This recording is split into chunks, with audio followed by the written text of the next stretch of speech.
It was supposed to be a simple dinner with friends. Just a casual evening, a few laughs, some wine, and catching up.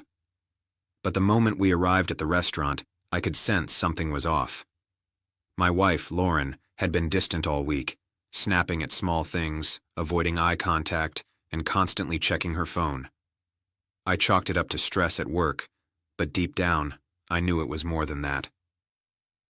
We were seated at a large table with our friends, everyone chatting, the clinking of glasses filling the air. I tried to keep the evening light, joking and laughing, trying to mask the tension building between us.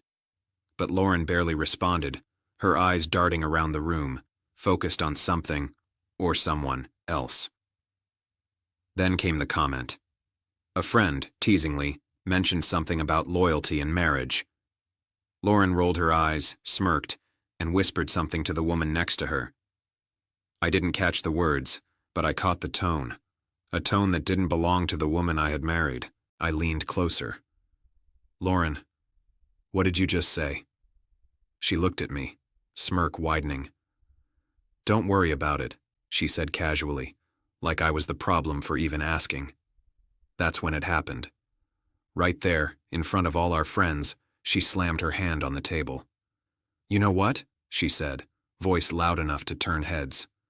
"I've been thinking. I've been patient. I've tried to make this work, but now it's time you make a choice."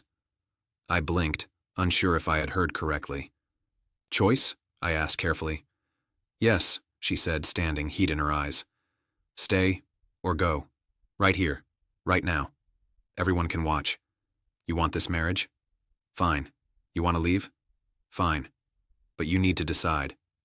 The room went silent. Forks paused mid-air. Friends stared. The air was thick with tension. I could feel every eye on me, waiting for my reaction. My mind raced. For years I had tried to be the perfect husband, supportive, attentive, loving. And now, in one sweeping gesture, she was reducing our entire relationship to a public ultimatum. I looked at her. Really looked at her. The woman I had loved, trusted, and shared my life with was standing there, demanding me to choose, almost daring me to walk away. And suddenly, something inside me snapped. I realized that this wasn't just about a choice. This was about power, about control, about her showing everyone, including me, that she had the upper hand, and I wasn't going to play that game. Not anymore.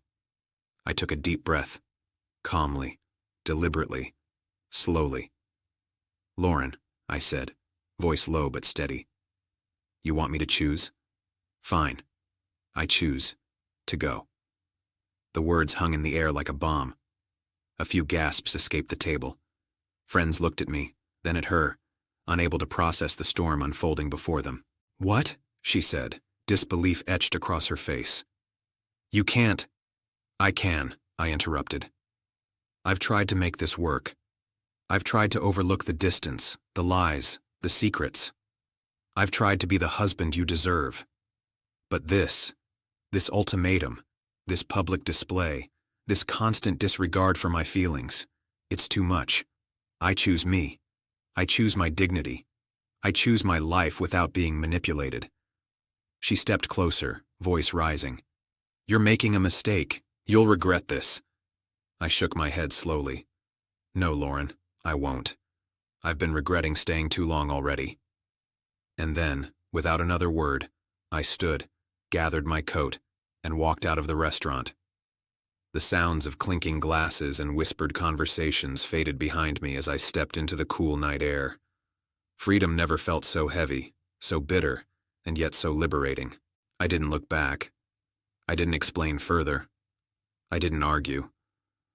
I knew that nothing I said now could undo the damage that had been done, nor could it rebuild the trust she had shattered with her actions.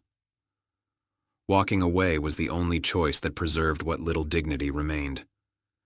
In the days that followed, messages poured in. Friends asked questions, some sympathetic, some judgmental. Lauren called, texted, even showed up at my apartment, trying to convince me to reconsider. But I stayed firm.